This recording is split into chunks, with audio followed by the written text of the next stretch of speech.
Nearly 3 decades have passed. Yet, the case of JonBenét Ramsey, the 6-year-old girl found dead in the basement of her own home the morning after Christmas in 1996, remains unsolved. In that basement, next to her body, were seemingly harmless objects. But upon closer inspection, they appeared deliberately placed. These items didn't just end up there by chance. They bore the marks of premeditation, and it was their quiet, almost unnoticed presence that shifted the entire direction of the investigation from the very beginning. Reconstructing the crime scene of this case has been incredibly difficult over the past 28 years. The details found at the scene, rather than bringing clarity, only deepen the mystery. It's possible the killer didn't just want to cover up the crime, but also intended to mislead the police. Today, we'll take a close look at each object found at the scene. And from there, we ask, what was the true purpose of these items? What do they mean in relation to JonBenét's death? And is it possible something crucial was overlooked? Before we begin, I'd love to hear your thoughts, especially from those of you who have followed this case over the years. If you have a different perspective or lingering questions, please leave a comment. I'll do my best to respond and dig deeper in future episodes. But for now, let's begin at the place where all suspicion was first stirred, the basement of 755 15th Street, Boulder, Colorado. First, the white blanket and the silence of someone familiar. In the cold, confined basement of the Ramsey home, JonBenét was found, not in a chaotic state, not discarded with brutality like in so many other murder cases, but rather covered with a white blanket. That blanket wasn't from outside. It wasn't foreign. It was taken from a bed right there in the basement, a part of the house rarely visited except by family. And that leads us to a detail that's small, yet haunting. The killer wasn't in a hurry. They had time to select a blanket and gently cover the body of the little girl they had just killed. For those with experience in criminal investigation or criminal psychology, this act is anything but simple. This is what's known as a form of victim personalization, a common sign when the perpetrator has an emotional connection or, at the very least, a sense of familiarity with the victim. In forensic psychology, this behavior is often referred to as emotional masking, where the killer, despite committing the act, still tries to cover up the aftermath, almost as if trying to preserve a sliver of their humanity. But what if the killer was a stranger, an actual intruder? Why would a stranger stop to cover the victim? Why would they linger, especially in a house where 3 people were sleeping just upstairs, to carry out an act that feels emotional? Strangers tend to flee in chaos. Those who stay often stay with a heavy heart. And there's something else we can't ignore. The blanket might not only be about the victim, it could be the killer trying to shield themselves. Perhaps they couldn't bear to see what they had done. Or maybe they were afraid someone else might see. Someone from the house. Maybe even the parents. And in that moment, the white blanket, seemingly silent, became a quiet witness. It said nothing, yet its presence spoke volumes. This was not the result of some random, senseless act of violence. This was a tragedy that happened within familiar walls.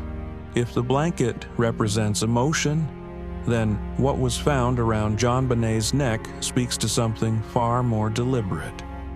Because behind that softness was a weapon, one that had been crafted inside the house.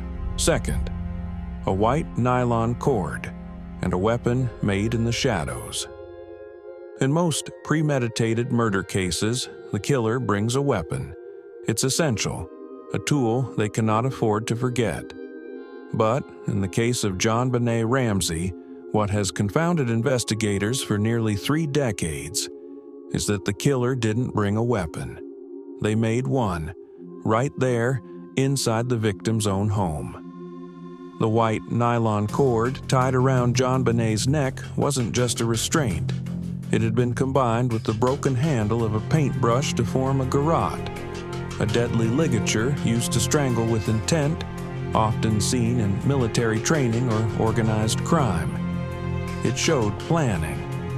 But the chilling detail is that it was crafted inside the house.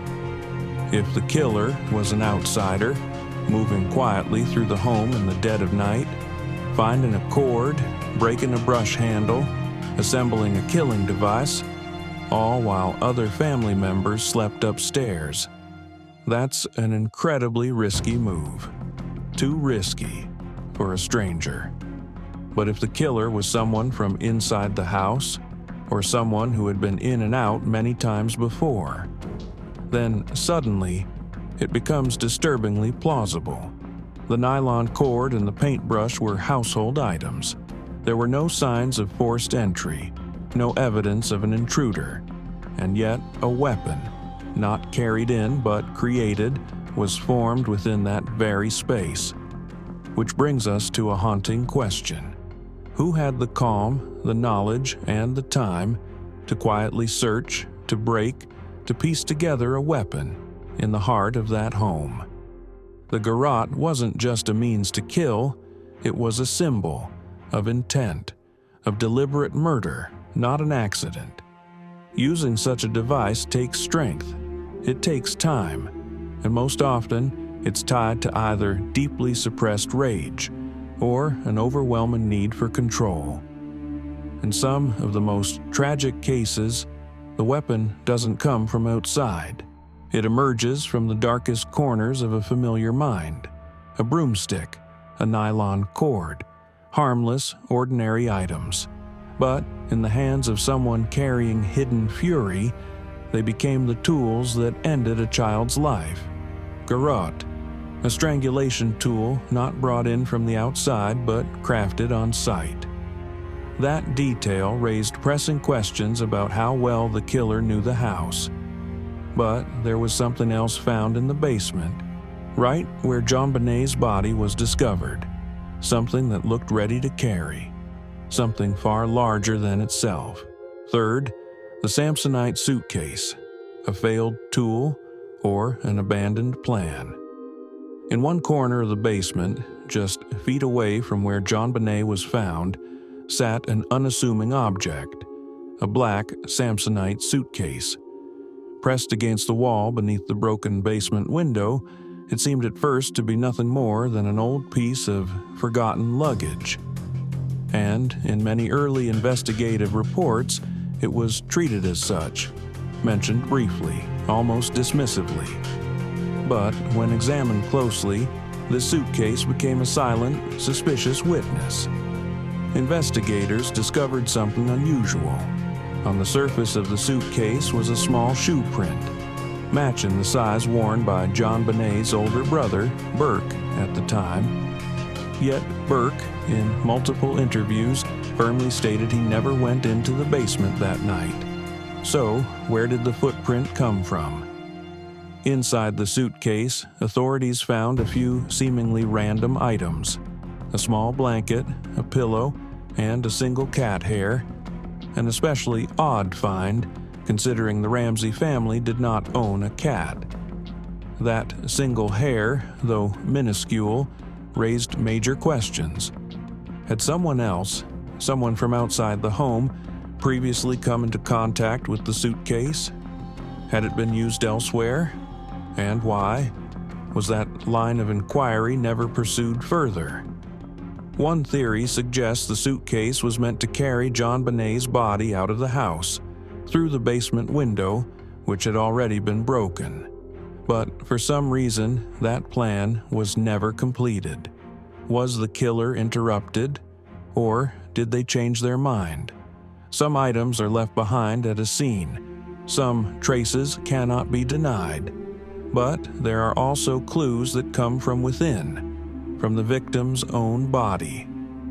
And in this case, something found in JonBenét's stomach raised a question that still lingers to this day, about a simple, everyday act that may hold the key to understanding what happened. Fourth, the pineapple in the stomach, and the secret never spoken at the dinner table.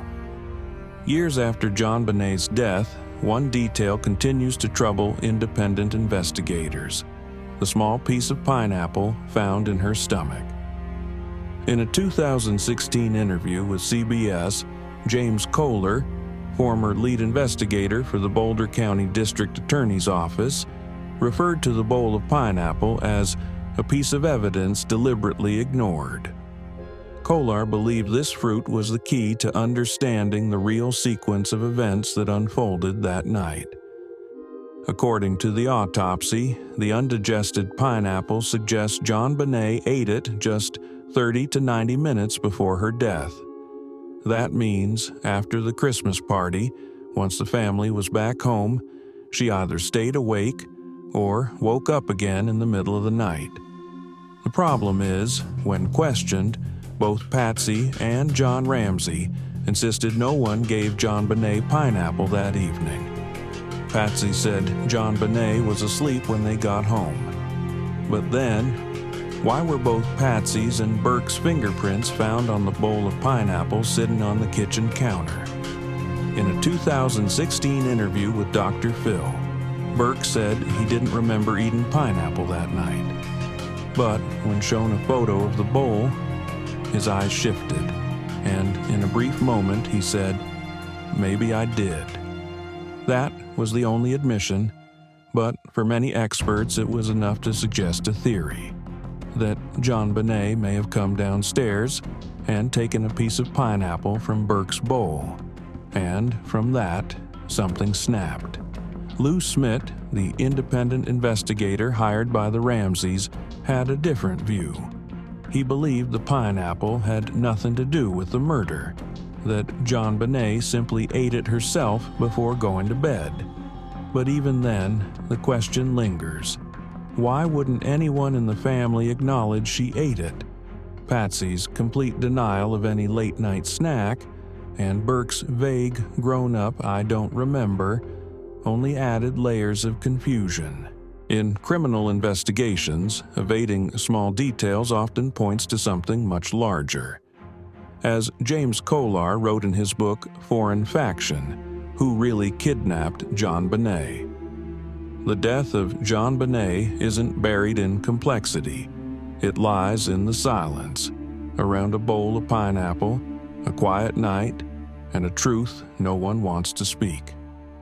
That single piece of pineapple, so ordinary, so childlike, may have been the last thing JonBenet ever touched.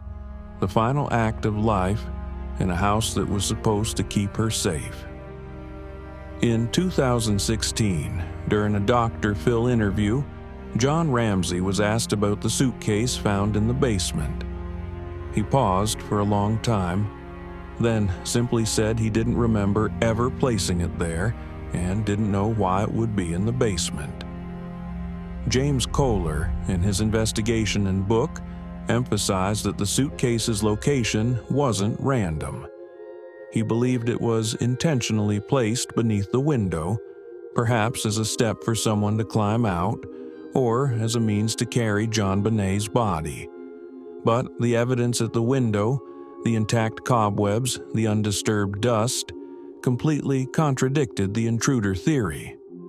Other investigators, like Lou Smith, argued the suitcase supported the idea of an outside intruder, but even he admitted, if it was a stranger, why leave the suitcase behind? The suitcase, no blood, no noise, no clear purpose, has the feel of a plan interrupted, or worse, a cover-up that never reached completion. In the cramped shadows of that basement, it wasn't just a piece of luggage. It was an ellipsis, a dangling pause in a story no one wants to finish. And in the world of unsolved cases, the most chilling thing is not what was found, it's what was left behind.